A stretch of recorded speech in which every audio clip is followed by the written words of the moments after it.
கர்த்தருடைய பரிசுத்த நாமம் மகிமைப்படுவதாக. இதனால் இந்த காலவேளையிலே கர்த்தர் நம்மை அவர்கள் பலப்படுத்தும்படியே நமக்கு தருகிற வார்த்தை நெகேமியா அதனுடைய 2வது அதிகாரம் அதனுடைய 5வது வசனம். ராஜாவை பார்த்து, ராஜாவுக்கு சுத்தமாயிருந்து அடியனுக்கு உமது சமூகத்தில் தயை கிடைத்ததானால் என் பிதாக்களின் கல்லறைகளில் இருக்கும் பட்டணத்தை கட்டும்படி யூதா தேசத்துக்கு நீரனை அனுப்ப வேண்டிக் கொள்கிறேன் என்றான். கர்த்தருடைய பரிசுத்த நாமம் மகிமைப்படுவதாக. இந்த வசனத்தை கொண்டுதான் தேவதேசங்களாகி நம்மை இன்று அவர்கள் பலப்படுத்துகிறார். நெகேமியா அலங்கம் இடிக்கப்பட்ட செய்தியையும் தேவ ஜனங்களுக்கு தேவன் கொடுத்த தேசம் எருசலேம் அக்கினிக்கு இரையானதையும் அவன் கேள்விப்பட்ட போது அவன் துக்கத்தோடு தேவனை நோக்கி ஜெபிக்கிறான்.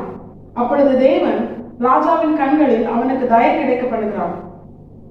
ராஜா அவன்கிட்ட கேட்கிறாள், ஏன் நீ துக்கமா இருக்க அப்படின்னு கேட்கும் பொழுது அவன் இந்த காரியங்கள்லாம் சொல்றான். அப்பொழுது நெகேமியா ராஜாவை பார்த்து கேட்ட ஒரு காரியம் தான் இந்த வசனம். ராஜாவுக்கு சித்தமானால், ராஜாவின் கண்களில் எனக்கு தயை கிடைத்ததானால் என் பிதாக்களின் கல்லறைகள் இருக்கிற அந்த தேசத்தை, அந்த யூதியா பட்டணத்தை நான் கட்டும்படியால் நீர் என்னை அனுப்ப வேண்டும் என்று கேட்கிறான். இதை ஆவிக்குரிய அர்த்தமாய் தியானித்தோமேனால் தேவர்களாகி நம்முடைய வாழ்க்கையிலும் அநேக காரியங்கள் சத்துருக்களால் இடிக்கப்பட்டிருக்கிறது, சத்துருக்களால் அக்னியினால் சேதப்படுத்தப்பட்டிருக்கிறது. அது நம்முடைய ஆவிக்குரிய வாழ்க்கையா இருக்கலாம், பூமிக்குரிய வாழ்க்கையா இருக்கலாம், ஊழிய வாழ்க்கையா இருக்கலாம், ஏதோ ஒரு காரியம் நம்முடைய குடும்பமா இருக்கலாம்.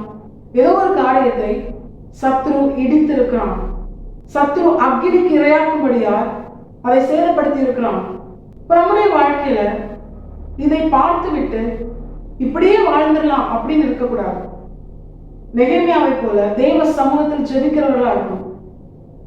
அப்படி நாம் ஜெபிக்கும் பொழுது ஒரு உலக ராஜாவை தனக்கு பிரியமான ஒரு ஊழியக்காரன் துக்க முகமா இருக்கும் பொழுது அதை என்னன்னு கேட்டு அதை விசாரிச்சு அதுக்கு தன்னால் இயன்ற காரியத்தை செய்ய அவன் செயல்படுவானே. ஆனால் ராஜாக்களை ஏற்படுத்துகிற ராஜாதி ராஜா நம்மோடு கூட இருக்கிறார். அவன் நம்முடைய முகம் வாடலா இருப்பதை விரும்பவில்லை, நம்முடைய இருதயம் துக்கமா இருப்பதை அவர் விரும்பவில்லை. எந்தெந்த காரியங்கள் நாம் அவரிடத்தில் கேட்கிறோமோ நம்மை மகிழ்விக்கும்படியாக அதை அனுகிரகம் பண்ண அவர் ஆயத்தமா இருக்கிறார். சொல்லப்போனா நெகேமியாவை காட்டிலும் நாம் விசேஷித்தவர்கள். ஏன் தெரியுமா? இங்க நெகேமியா ராஜாவினிடத்தில் உத்தரவு கேட்கிறான், என்ன அனுப்பிவிடுங்க அப்படின்னு கேட்கிறான். ஏன்னா நெகேமியா தான் எந்தெந்த காரியங்கள் இடிக்கப்பட்டதோ அதை கட்ட வேண்டும். தேவன் அவனுக்கு உதவி செய்கிறார். நம்முடைய வாழ்க்கையில் அப்படி இல்லை. நம்முடைய தேவனை நமக்காக செயல்படுவார். அதுதான் தாவீது தன்னுடைய சங்கீதத்தில் தெளிவாய் சொல்கிறார், கர்த்தர் எனக்காக யாவையும் செய்து முடிப்பார். நம்முடைய வாழ்க்கையில் எந்தெந்த காரியங்கள் சத்துருவினால் சேதப்படுத்தப்பட்டிருக்கிறதோ, இடிக்கப்பட்டிருக்கிறதோ அதை நமக்காக நம்முடைய தேவனை கட்டி எழுப்புவார். ஆனா அந்த காரியம் நிறைவேற வேண்டுமானால் தேவனுடைய சித்தமும் தேவனுடைய தயவும் நமக்கு மிக மிக அவசியம். நம்முடைய வாழ்க்கையில சத்துருவால் சேதப்படுத்தப்பட்ட இடிக்கப்பட்ட காரியங்கள் மீண்டும் நம்முடைய தேவனால் கட்டி எழுப்பப்பட வேண்டுமானால் அதுல தேவ சித்தம் இருக்கணும், அதுல தேவ தயவு வெளிப்படணும். இங்க நெகேமியா ராஜா கிட்ட அதுதான் கேட்கிறாரு, உங்க சித்தம் இருந்தால், உங்களுடைய கண்களில் தயவு கிடைத்தால் யூதேயா பட்டணத்தை கட்டும்படியா என்னை அனுப்பிவிடும் அப்படின்னு கேட்கிறாரு. நம்முடைய வாழ்க்கையை நாம் புரிந்து கொள்ள வேண்டிய பிரதானமான காரியம் தேவ சித்தமும் தேவ தயவும் இருந்தால் எந்தெந்த காரியங்கள் சத்துருவினால் இடிக்கப்பட்டதோ, எவ்வளவு மோசமாய் சேதப்படுத்தப்பட்டிருந்தாலும் அதை மீண்டும் மகிமையாய் கட்டி எழுப்பி அதிலே நம்முடைய தேவன் மகிமைப்பட அவர் போதுமானவராய் இருக்கிறார். ஏன்னா வேதத்தில் நம்முடைய தேவன் நமக்கு தெளிவாக எழுதி கொடுத்திருக்கிறார், நான் சீயோனை கட்டி என் மகிமையில் வெளிப்படுவேன் என்று. யார் இந்த சீயோன்? நாம் தான். தேவனால் விரும்பி தெரிந்து கொள்ளப்பட்ட ஸ்தலம். நம்முடைய சரீரம், நம்முடைய வாழ்க்கை தேவன் உலாவுகிற சீயோனாய் இருக்கிறது. இதை கட்டி இதிலே அவர் மகிமைப்பட, நம்முடைய வாழ்க்கையில் அவர் மகிமைப்பட அவர் வாஞ்சியாய் ஆயத்தமாய் இருக்கிறார். நிச்சயமாய் அவர் அதை செய்து முடிப்பார். அவருடைய கண்களின் தயவும் அவருடைய சித்தமும் நிச்சயமாய் நமக்கு கிடைக்கும். அப்ப நமக்குள்ள ஒரு கேள்வி எழும்பும், ஆண்டவரே நீர் மேல் தயவு பாராட்டுகிறீர், என்னுடைய வாழ்க்கையில எந்தெந்த காரியங்கள் சத்துருவினால் இடிக்கப்பட்டதோ அதை மீண்டும் கட்டி எழுப்பி என்னிலே நீர் மகிமைப்பட நீர் சித்தமாயிருக்கிறீர். உம்முடைய மிகுந்த தயவினால் நீர் அதற்கு ஆயத்தத்தோடு இருக்கிறீர். என் மேல் இரக்கம் பாராட்ட நீர் ஆயத்தத்தோடு இருக்கிறீர். அப்படி இருந்தும் ஏன் இன்னும் என்னுடைய வாழ்க்கையில் இடிக்கப்பட்ட காரியங்களை நீர் கட்டி எழுப்ப இன்னும் நீர் எழுந்தருளாமல் இருக்கிறீர்? ஏன் ஆண்டவரே இன்னும் அதை செய்யாமல் தாமதிக்கிறீர்? ஏன் இன்னும் செய்யாம இருக்கிறீங்க அப்படிங்கிற கேள்வி நமக்குள்ளே பலமாய் தொனிக்கும்.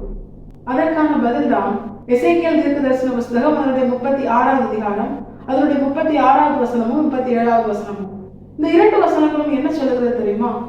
கர்த்தராகிய நான் நிர்மூலமானவைகளை கட்டுகிறேன் என்றும் பாழானதை பயிர் நிலமாக்குகிறேன் என்றும் அப்பொழுது உங்களை சுற்றிலும் உள்ள எல்லா ஜாதிகளும் அறிந்து கொள்வார்கள்.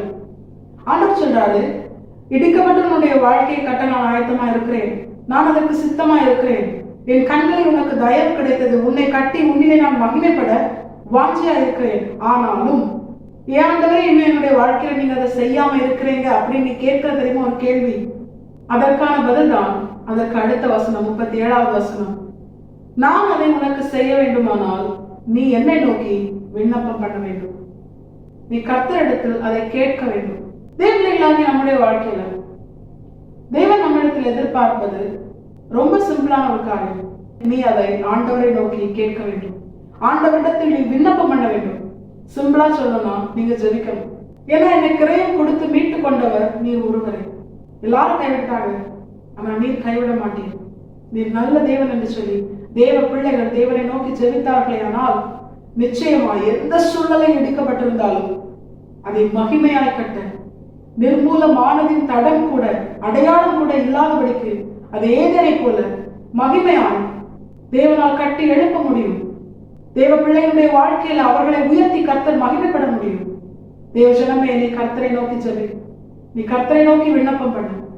சிம்சோன் கர்த்தரை நோக்கி விண்ணப்பம் பண்ணினான். சத்துருக்கள் அவனுடைய வாழ்க்கையை இடித்து போட்டார்கள், அவனுடைய கண்களை பிடுங்கி வேடிக்கையாக்கி அவனை சங்கிலிகளில் கட்டி போட்டார்கள். அந்த நிலையிலும் தன்னுடைய வாழ்க்கையை கட்டி எழுப்ப வல்லமை உள்ள தேவனை நோக்கி அவன் விண்ணப்பம் பண்ணினான். இந்த ஒரு விசை இறங்கும் என்று அவன் விண்ணப்பம் பண்ணினான்.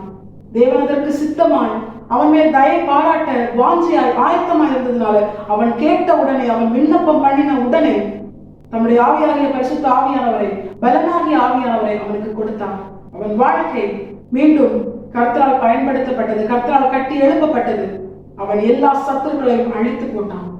தேவர்களாகி நாம் இதை உணர்ந்தவர்களாய் நம்முடைய வாழ்க்கையிலும் எந்தெந்த காரியம் இடிக்கப்பட்டதோ கர்த்தர் அதை கட்டி எழுப்ப வல்லமை உள்ளவராய் இருக்கிறார். அவர் நல்ல தேவன். நம்மிடத்துல அவர் கேட்பது, நீ என்னை நோக்கி விண்ணப்பம் பண்ணு. ஏன்னா விண்ணப்பம் பண்ணும் பொழுதுதான் நம்ம செஞ்ச தப்பு நமக்கு உணர்த்தப்படும். நம்ம என்ன பண்ணுவோம், நாம் செய்த தவறை அறிக்கை செய்து இனி அதை செய்ய மாட்டோம் என்ற இருதயத்தோடு, கர்த்தாவே எனக்கு உதவும், என்னை கட்டி எழுப்பும், இனி உமக்கு பிரியமான கிரைகளை நடப்பிப்பேன் என்று சொல்லி நம்மை அர்ப்பணிப்போம். அந்த அர்ப்பணிப்பு தேவனுடைய பார்வையில விலையேற பெற்றது.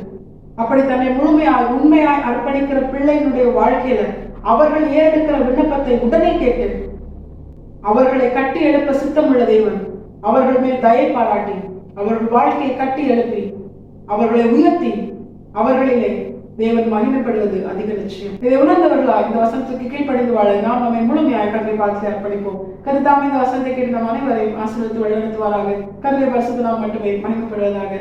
மாரநாதா இயேசு வருகிறார். ஆயத்தமாம், ஆயத்தப்படுத்துவோம். ஆமென்.